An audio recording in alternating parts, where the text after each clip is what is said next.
A female truck driver is ridiculed by a group of wealthy young people because she is a woman driving a truck. When they discover her story, something surprising happens. A truck driver named Clark, a 35-year-old woman from Texas, becomes the target of mockery by a group of wealthy young men because she is a woman driving a truck. On a dark and silent night on a Texas road, and carefully drives her truck, thinking of her daughter Emily waiting at home. Suddenly, the quiet is shattered by the roar of a powerful engine. Through her rearview mirror, and spots a sports car speeding up behind her. Her heart races, anticipating trouble. The car draws closer, honking and flashing its headlights aggressively, and grips the steering wheel tightly, trying to stay calm, but in a blink, the car overtakes and cuts her off. In a desperate maneuver, and swerves to avoid a collision. Her truck skids off the road, coming to a harsh stop on the shoulder. Trembling and shocked, she tries to process the near miss. The sports car stops ahead, and a young man steps out, laughing loudly with his friends. It's Blake Harrison, the spoiled son of the town's wealthiest man. "Hey, Granny. Shouldn't you be in bed by now?" Blake jeers, staggering slightly, the air thick with the smell of alcohol. And confronts them, shaking, "You could have killed me. Look what you've done to my truck." Blake and his friends only laugh harder. "Chill out, old lady. It's not like this pile of junk is worth anything." And recalls countless similar insults at the gas station, targeted at her for being a female truck driver. Determined, she warns, "You're going to pay for this damage." Blake saunters over, his smug smile unwavering. "Oh yeah? And who's going to make us? You and your little truck?" Holding back tears, and reaches for her phone to call the police, but Blake dismisses her. "Let's go, guys. This old lady isn't worth our time." They drive off, leaving and alone with her damaged truck. She stares at the wreck, her heart sinking. The truck was her livelihood. How would she work now? How would she support Emily? With great effort, and manages to start the truck. The drive home feels endless, each mile a reminder of her uncertain future. Upon arriving, and finds Emily awake, waiting as always. Masking her fear, and lies about the delay, traffic was bad, dear, and urges Emily to sleep. Alone, and collapses on the sofa, gazing at a photo of her late husband. "What am I going to do now, John?" she whispers. The silence in the room is her only reply. Feeling defeated yet determined, and knows she cannot give up. For Emily, she must find a way, as she always has. With a weary sigh, and resolves to face another day. Another day to fight, another day to prove she is stronger than the obstacles before her. Even if, at that moment, she has no idea how. The sun had barely risen when and left the house, determined to find temporary work. With her truck in the shop, she urgently needed money. Emily was still asleep, unaware of the problems they faced. And walked through the city, knocking on door after door. At each place, the same story repeated itself. Skeptical looks, vague excuses, and doors closing. "Sorry, we don't have vacancies for someone like you," they said, barely hiding their prejudice. Meanwhile, in another part of town, Blake woke up with a terrible hangover. His night had been a blur of parties and drinks, as usual. The accident with Anne? He hardly remembered it. "Blake, there's another party tonight," shouted one of his friends over the phone. Blake smiled, ignoring the headache. Life was good when you had money and no worries.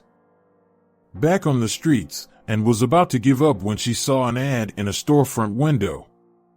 Housekeeper needed Harrison Mansion. Her heart raced. It wasn't the job of her dreams, but it would pay the bills. Without a second thought, and went to the mansion. The interview was quick, and to her surprise, she was hired on the spot. What she didn't know was that this was the home of Blake's family. The next day, and arrived early for her first day. She was nervous but grateful for the opportunity. As she cleaned the living room, she heard footsteps approaching. "What are you doing here?" a familiar and hostile voice asked. And turned around and found Blake standing in the doorway with a look of shock and anger. I work here now," and stammered, equally surprised. Blake immediately went to look for his father, Richard. "Dad, you have to fire her. She's that woman from the truck, remember?" Richard listened to his son with a weary expression. "Blake, we need a housekeeper. She was fairly hired and she's going to stay." Frustrated, Blake stormed out.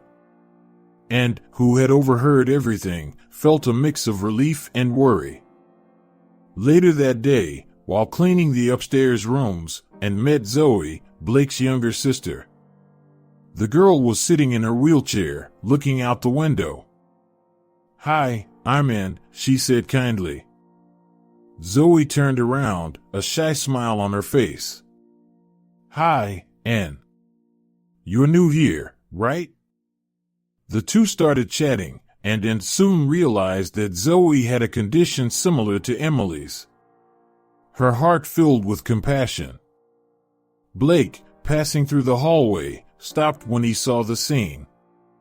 He was surprised by Ann's kindness to his sister.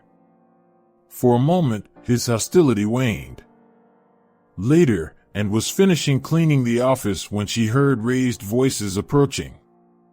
It was Blake and his father, Richard.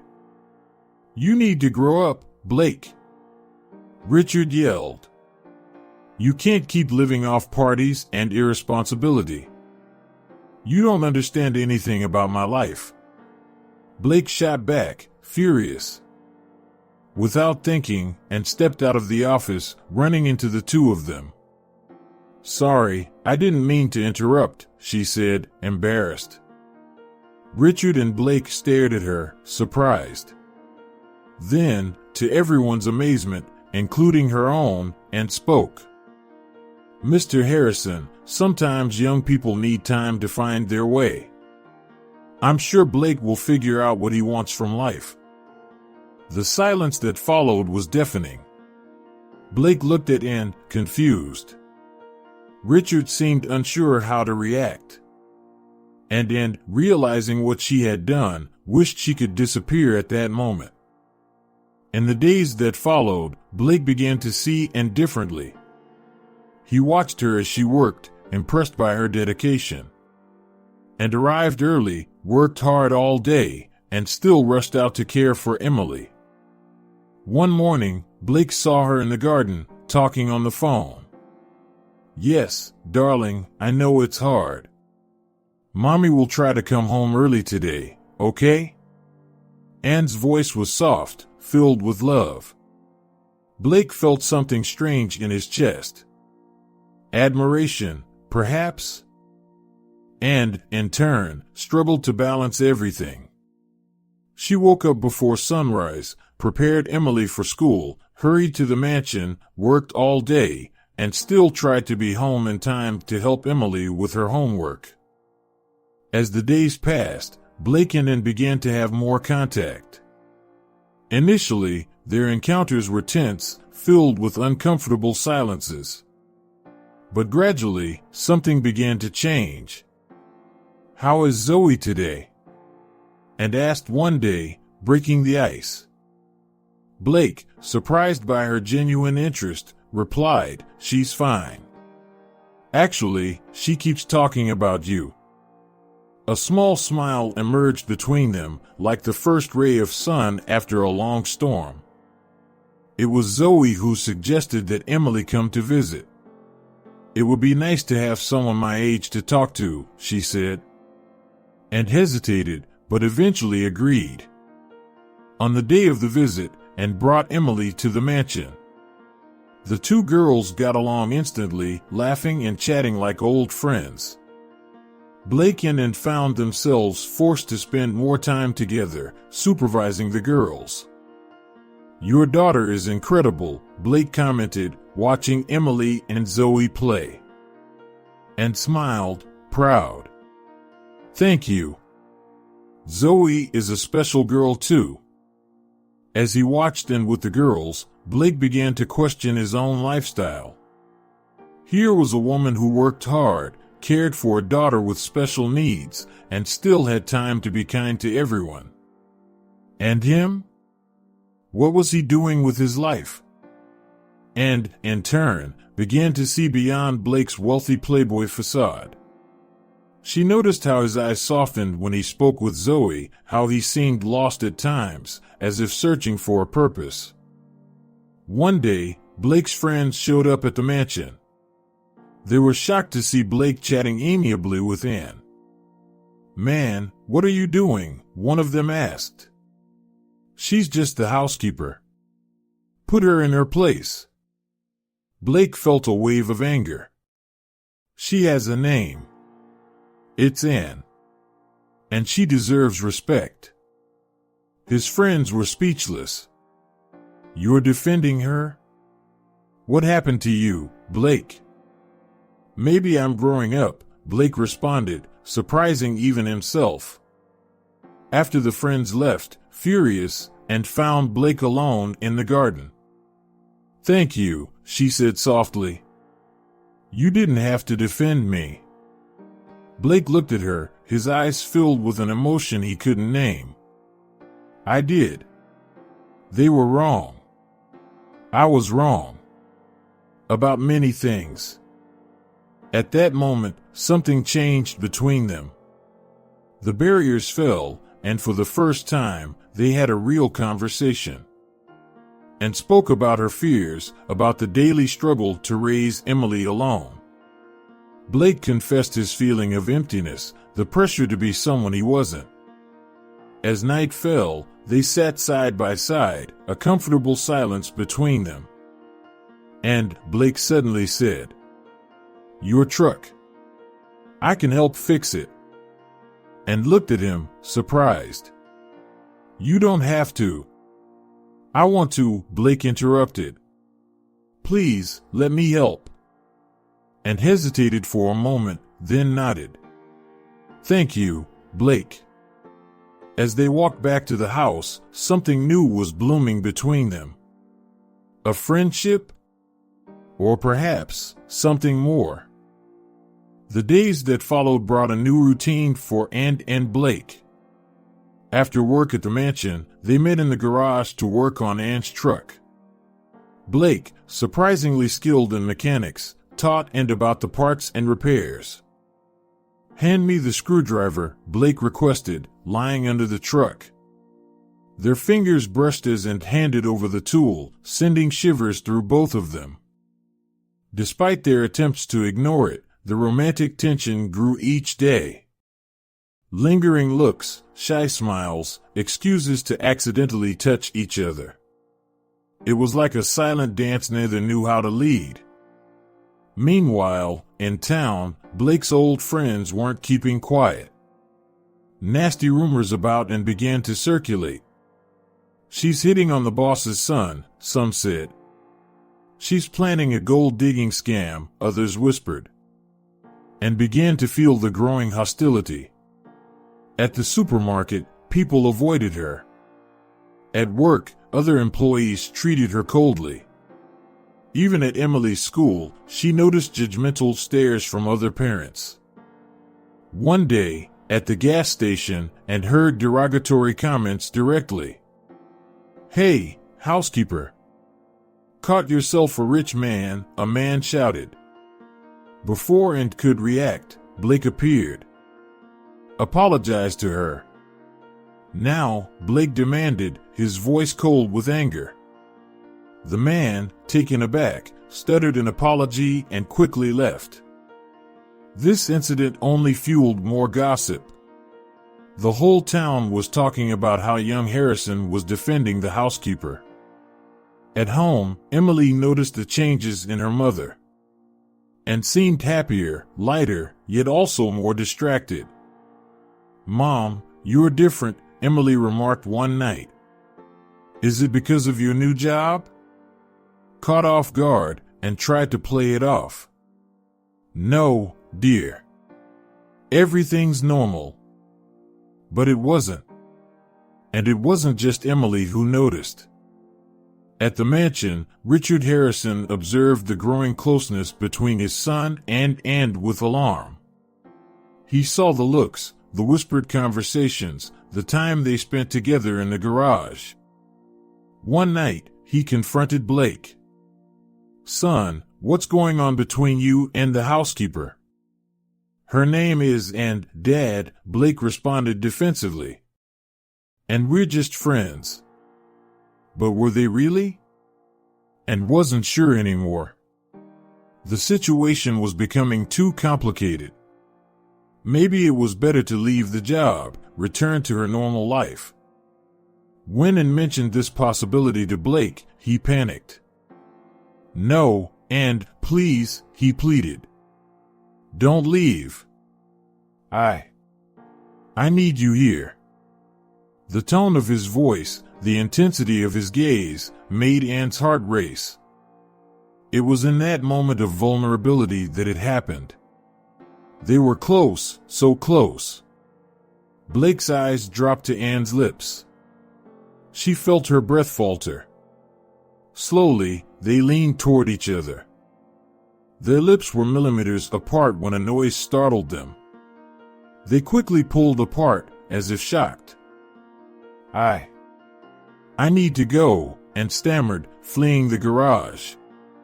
Blake stayed behind, running his hand through his hair, frustrated and confused. That night, neither could sleep, and tossed in bed, guilty and frightened by the intensity of her feelings. How could she be falling for someone so much younger, so different from her? Blake, in his luxurious room, stared at the ceiling, thinking about Anne. About her smile, her strength, her kindness. How had he never noticed women like her before? Both knew they were venturing into dangerous territory. An impossible, forbidden love. But how to fight against something that felt so right, so inevitable? With dawn, one certainty, nothing would be the same. And the future, once so clear, now was a big question mark. The days that followed were a test of self-control for Anne and Blake. Each glance, each accidental touch, carried a weight of unspoken emotions. At work, they kept their distance, but their eyes often met, filled with desire and guilt. Meanwhile, Blake's old friends had not forgotten the betrayal. Gathered in a local bar, they plotted. "We'll catch them red-handed," one said. "I bet they're having an affair. We just need proof." At the Harrison mansion, Richard was increasing the pressure on Blake. "Son, it's time for you to take responsibility in the company," he insisted. "No more fooling around. You need to grow up." Blake listened, but his mind was on Anne. How could he focus on business when his heart was so conflicted? One day, Anne received an unexpected call. It was a major transportation company offering her a job as a truck driver. The salary was excellent, but it would mean leaving the city. Anne was torn. It was the opportunity she had always dreamed of, but the idea of leaving Blake left her distressed. When she mentioned the offer to Blake, she saw panic in his eyes. "You can't go," he said, more sharply than he intended. That night, driven by fear of losing Anne, Blake did something he never imagined. He called the company and, using his family's influence, managed to have the offer withdrawn. The next day, and received the news that the position had been filled. She was disappointed but secretly relieved not to have to make a tough decision. Zoe, always observant, noticed changes in her brother's behavior. One day, she confronted him. "You like Ann, don't you?" she asked directly. Caught off guard, Blake tried to deny it, but Zoe smiled. "It's okay, little brother. Your secret is safe with me." At school, Emily was having a tough time. Rumors about her mother had spread, and some classmates were cruel. "Your mom is a gold digger," some said. "She just wants the Harrisons' money," others taunted. Emily came home crying almost every day, leaving Ann desperate and guilty.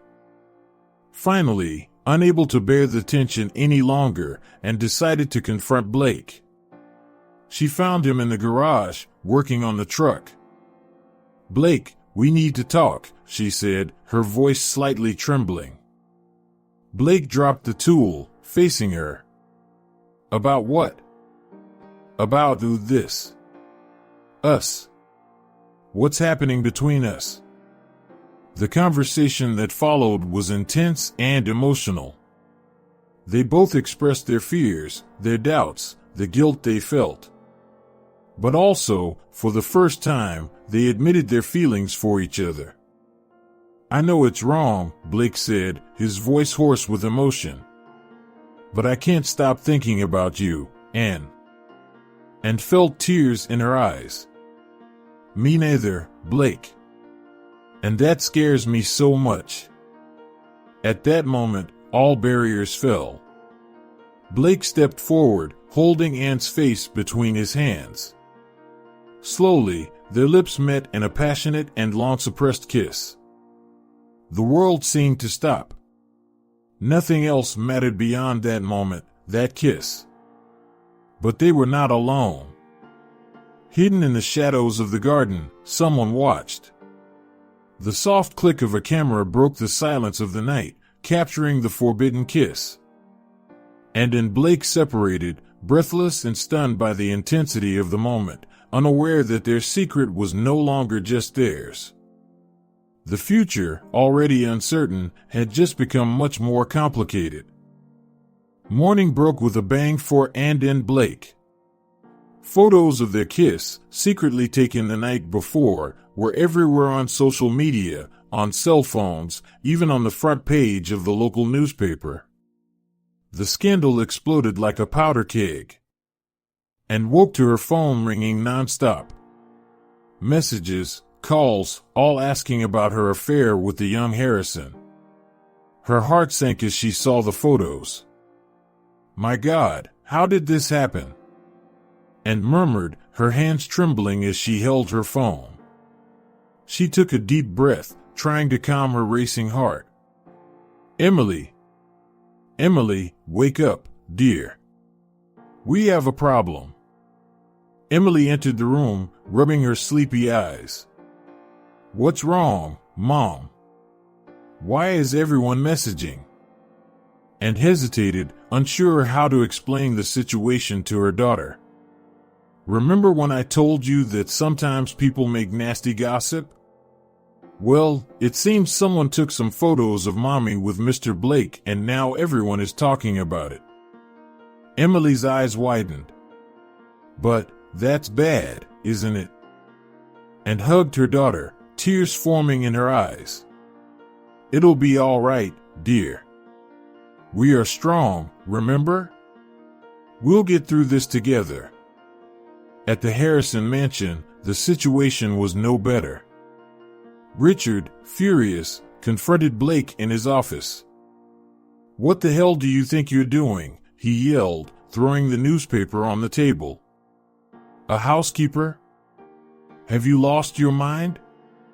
Blake, for the first time in his life, didn't back down. He stood up, facing his father. "I love her, Dad. And is amazing, and I'm not giving up on her." "Love?" Richard scoffed. "You know nothing about love, boy. This is just puppy love that will ruin your life and the name of our family. No, Dad.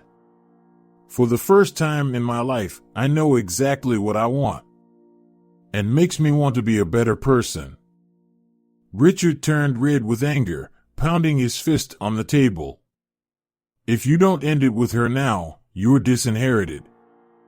Understand?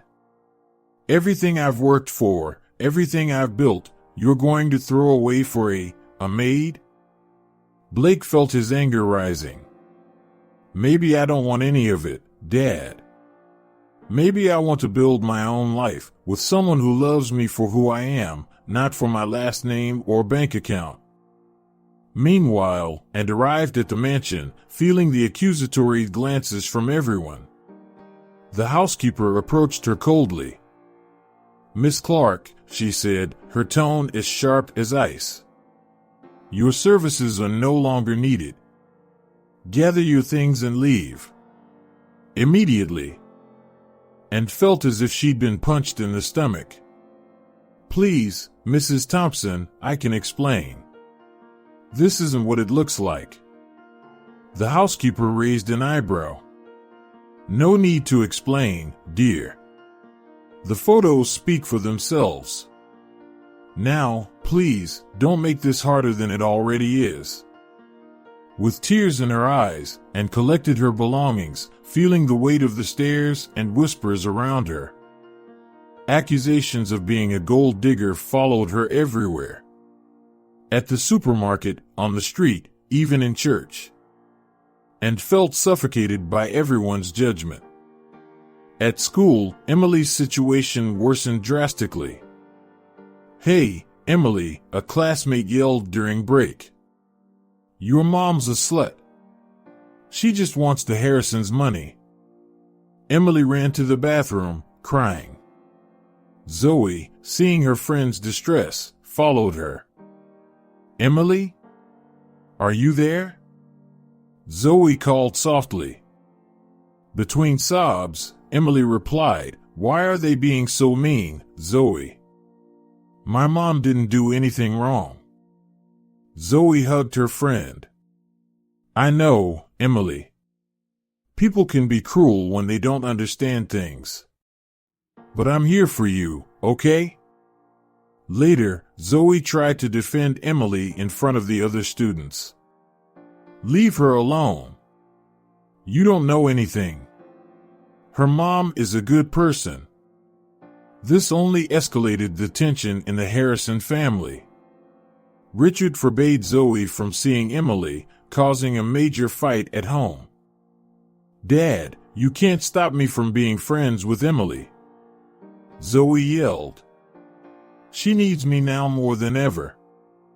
Richard retorted, I'm your father, and you will do what I say.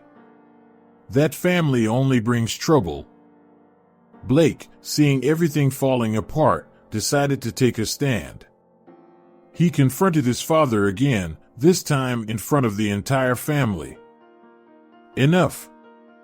Blake shouted. I love and I'm staying with her, whether you like it or not. If that means losing my inheritance, so be it. At least I'll have something money can't buy, true love. The silence that followed was deafening. The Harrison family had never seen Blake assert himself this way. As chaos unfolded and made a shocking discovery. After days of nausea and fatigue, a pregnancy test confirmed her suspicions. She was expecting Blake's baby. And stared at the test, her world spinning. No, no, no. This can't be happening, she whispered, falling to her knees in the bathroom. Panic consumed her. How could she have a baby amid this scandal? How would she raise 2 children alone? To make matters worse, Blake's former friends spread rumors that the pregnancy was a trap. Did you hear? Whispered a girl to another at the local cafe. They say the housekeeper's pregnant. I bet she planned all this to get the Harrisons' money. And found herself cornered. The whole town seemed to be against her. Emily was suffering. And now, a baby on the way. One night, sitting in the kitchen with Emily, and made a painful decision. Emily, dear, and began, her voice trembling. What do you think about us leaving here? Starting over somewhere else? Emily looked at her mother, her eyes filled with sadness and understanding beyond her years.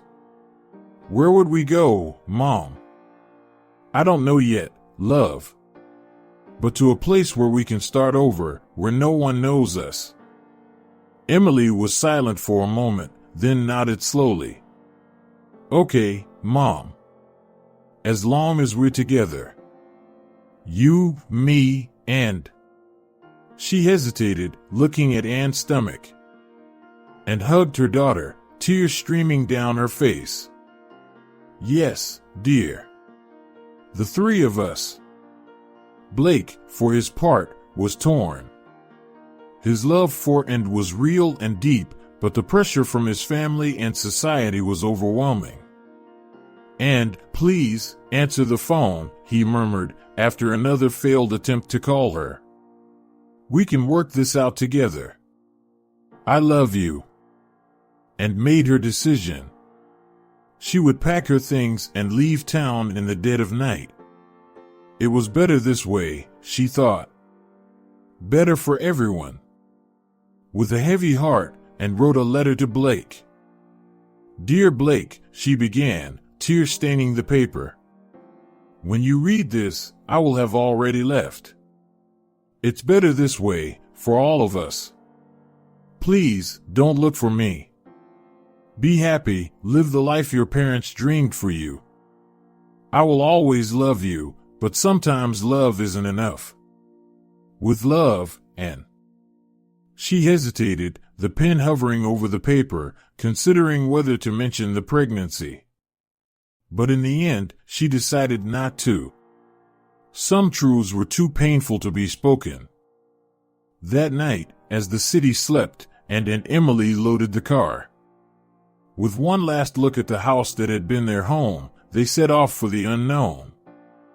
And placed her hand on her belly, feeling the weight of her secrets. We'll be okay, she whispered, more to herself than to the baby she carried. We have to be. Emily, sitting in the passenger seat, took her mother's free hand. We're in this together, Mom. The three of us against the world. And smiled through her tears, squeezing Emily's hand. Yes, dear. The three of us against the world. And so, under the cover of darkness, and left, leaving behind a sleeping Blake, unaware that his life was about to change forever. The future was uncertain, but Anne knew that, with love and courage, they would find their way. Dawn brought a discovery that shook Millbrook. And Emily had left during the night, leaving only a letter addressed to Blake. The paper trembled in his hands as he read Anne's farewell words. Blake, I can no longer live this lie. Emily and I need a new start. Please, do not try to find us. Goodbye. Blake's world crumbled. The reality of his actions hit him like a punch in the stomach. For the first time, he truly understood the impact of his selfish choices. In the days that followed, Blake wandered around the town like a ghost. Every corner reminded him of Anne and Emily. The park where they played, the diner where they had ice cream on Sundays. Everything now was a painful reminder of what he had lost. Richard watched the change in his son with a mix of concern and reflection. Seeing Blake suffering, he began to question his own actions. Had he been too harsh? Too controlling? A week after Anne's departure, Zoe sought out Blake. Her eyes were red from crying. There's something you need to know, she said, her voice trembling. Anne was pregnant. The word struck Blake like lightning. A baby. His child. The news intensified his remorse and sparked a fierce determination in him. Meanwhile, miles away, Anne struggled to rebuild her life. In an unfamiliar city, she faced the pregnancy alone, torn between fear of the future and hope for a new beginning. Emily, although trying to adapt to the new life, deeply missed Zoe. At night, alone in her new room, the girl secretly blamed the unborn baby for having to leave everything behind. Back in Millbrook, Blake began a personal transformation. For the first time in his life, he took on real responsibilities. He got a job, started helping in the community. People noticed the change, surprised by the new Blake. His old friends, those who had previously encouraged his wild ways, watched his transformation with a mix of astonishment and reflection. Some began to rethink their own attitudes, inspired by Blake's change. As the days turned into weeks, Blake's determination grew. He knew he needed to find and, to explain, to beg for forgiveness if necessary. He wanted to be part of his children's lives, Emily and the baby on the way. One night, Blake confronted his parents. "I'm going to look for Anne," he announced, his voice firm. Richard and his wife exchanged worried glances. "Blake, maybe it's best to let her go," his mother argued. But Blake was resolute. "I can't. I need to fix this. I need to be the man that Anne and my kids deserve." Blake woke up the morning after and left with a sense of emptiness he had never experienced before. Reading the letter she left behind, he made a decision that would change his life forever. He would find her, no matter the cost. Without a word to his parents, Blake got in his car and set off. City after city, he searched for Anne and Emily. In each place, he was met with closed doors and suspicious glances. "We don't know anyone by that name," was the most common response. Meanwhile, hundreds of miles away, Anne was facing her own challenges. Her pregnancy was proving difficult. Constant nausea, high blood pressure, and the ever-present fear of going through this journey alone. "Mom, are you okay?" Emily frequently asked, concern evident in her eyes. And managed a smile. "I'm fine, dear. Just a bit tired." Fortunately, they weren't completely alone. The neighbors in the small apartment they rented were kind and welcoming. An elderly lady, Mrs. Clara, took Emily under her wing, helping her with homework while Anne rested. Blake, determined to make a difference while searching for Anne, began to use his resources in unexpected ways. In each city he passed through, he started support programs for single mothers and children with special needs. "If I can't help Anne and Emily directly," he thought, "at least I can help others like them." His search and actions began to attract media attention. Newspapers and TV programs talked about the philanthropic heir in search of lost love. Opinions were divided. Some saw him as a romantic hero, others as a playboy trying to clean up his image. And, now 6 months pregnant, saw one of these reports on the TV in her tiny living room. Her heart raced as she saw Blake's face. He looked different. More mature, more determined. "What are you doing, Blake?" she whispered to the screen, fighting the urge to call him. At the Harrison mansion, Richard watched the changes in his son with a mix of pride and regret. The once irresponsible young man had transformed into a man with purpose.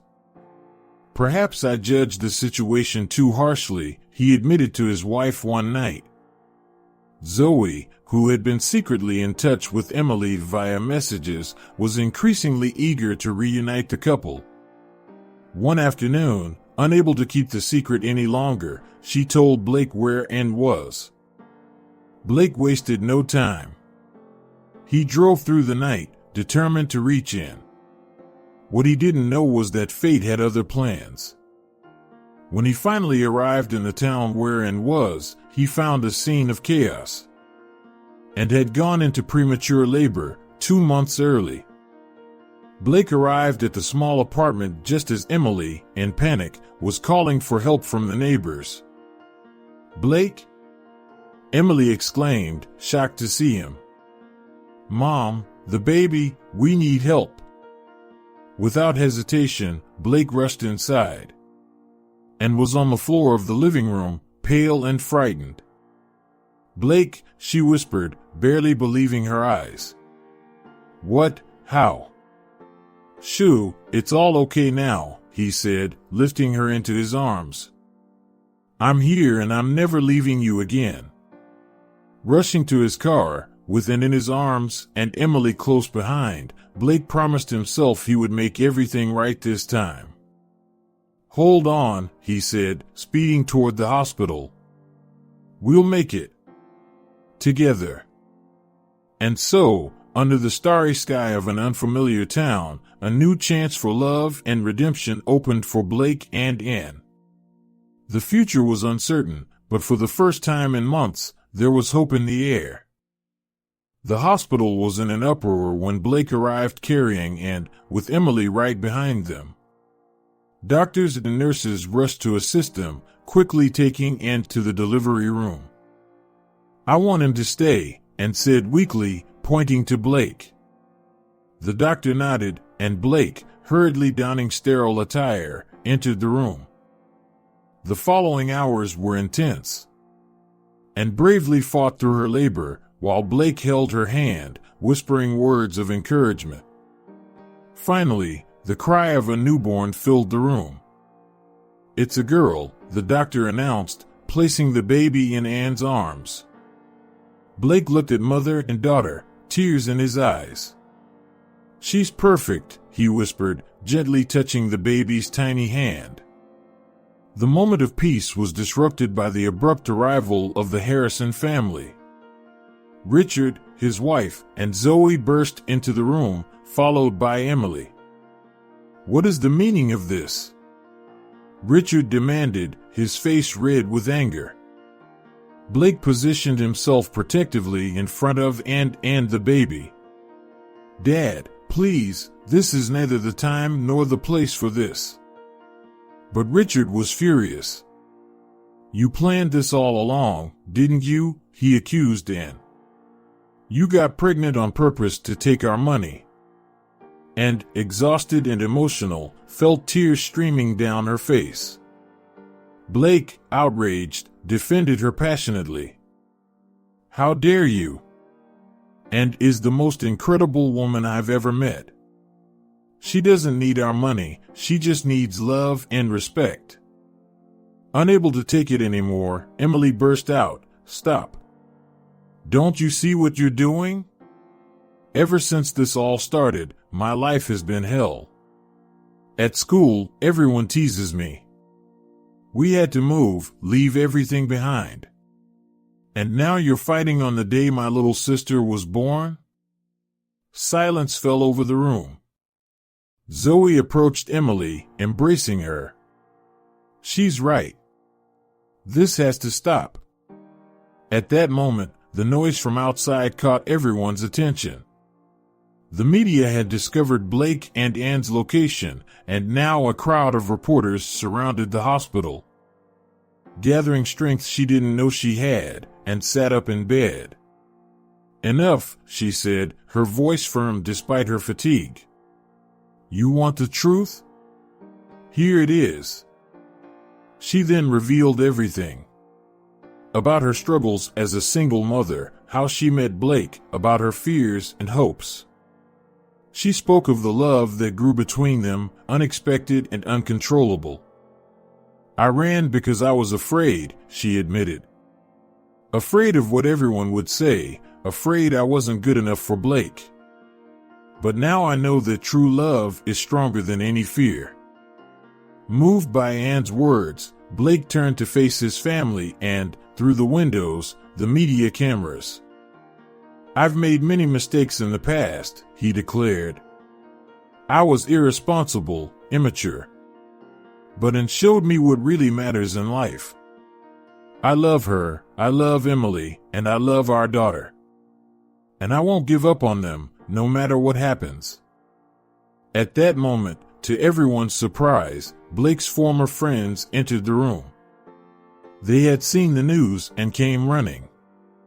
"Blake, man, we were idiots," one of them said. "We've come to apologize. To you and to Ann." The room fell silent, everyone processing what was happening. Then, to everyone's surprise, Richard stepped forward. His face, previously hard, now showed signs of emotion. "Son," he said, his voice choked. "Ann, I was wrong.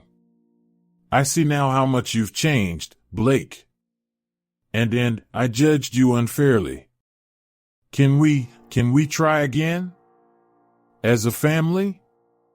Blake and Ann looked at each other, a mix of surprise and hope in their eyes. The baby in Ann's arms let out a small whimper, as if sealing the moment. "Maybe," Ann said softly. "One step at a time." Blake nodded, embracing Ann and the baby. "A new beginning," he whispered. "For all of us." And so, in that hospital room, surrounded by family, friends, and the buzz of the media outside, a new story began to be written. A story of forgiveness, of love, and of second chances. 6 months had passed since that dramatic day at the hospital. And in Blake's lives had changed completely, but in a way neither could have imagined. On a sunny Saturday morning, Ann woke to the sound of laughter coming from the backyard. She smiled, recognizing the voices of Emily and Zoe playing with Little Hope, the name chosen for their daughter, symbolizing the hope she brought into their lives. Blake entered the room, carrying a breakfast tray. "Good morning, my love," he said, kissing her gently. "Good morning," Ann replied, still marveling at the life they were building together. That afternoon, they had an important event, the official inauguration of the Harrison Clark Foundation.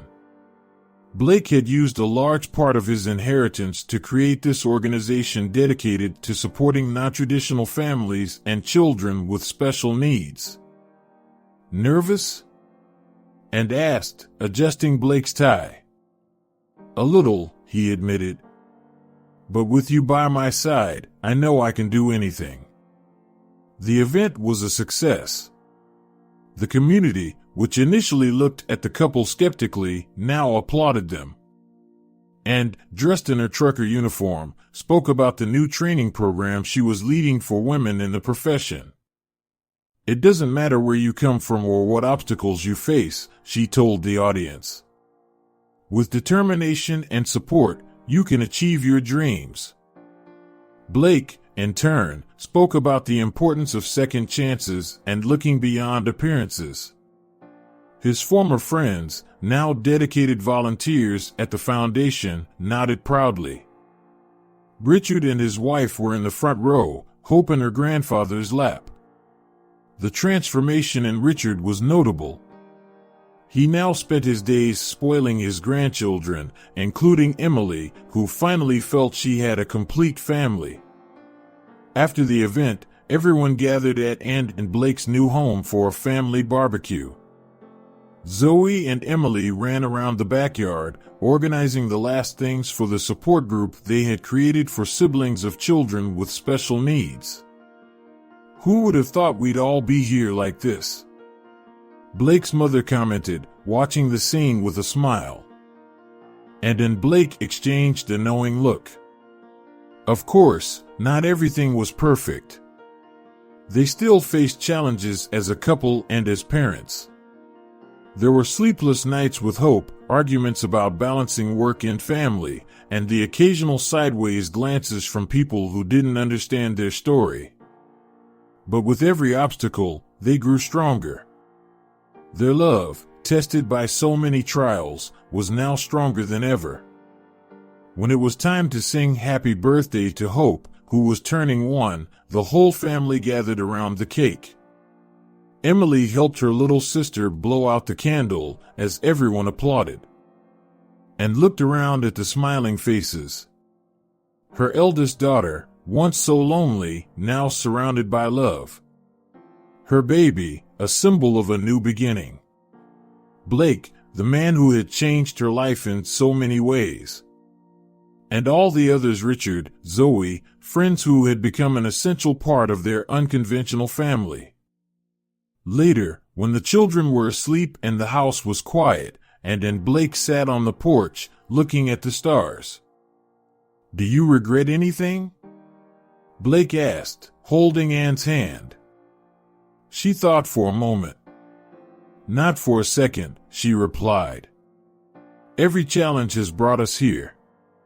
And here is exactly where I want to be." Blake pulled her close, kissing her under the starry sky. "I love you, and Clark.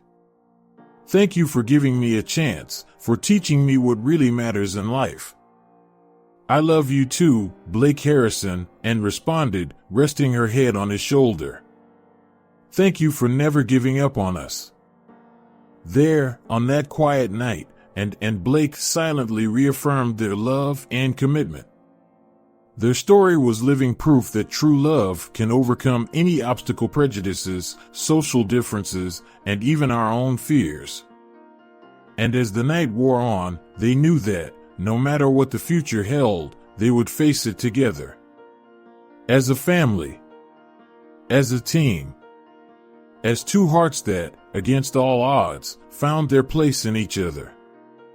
I hope you enjoyed and Blake's emotional story, a journey of overcoming, love, and new beginnings. If this story touched your heart, don't forget to like the video, subscribe to the channel, and share it with your friends so they can be moved as well. And, of course, we really want to know what you thought. Leave your comment and suggestions so we can continue bringing stories that inspire and move you. See you next time.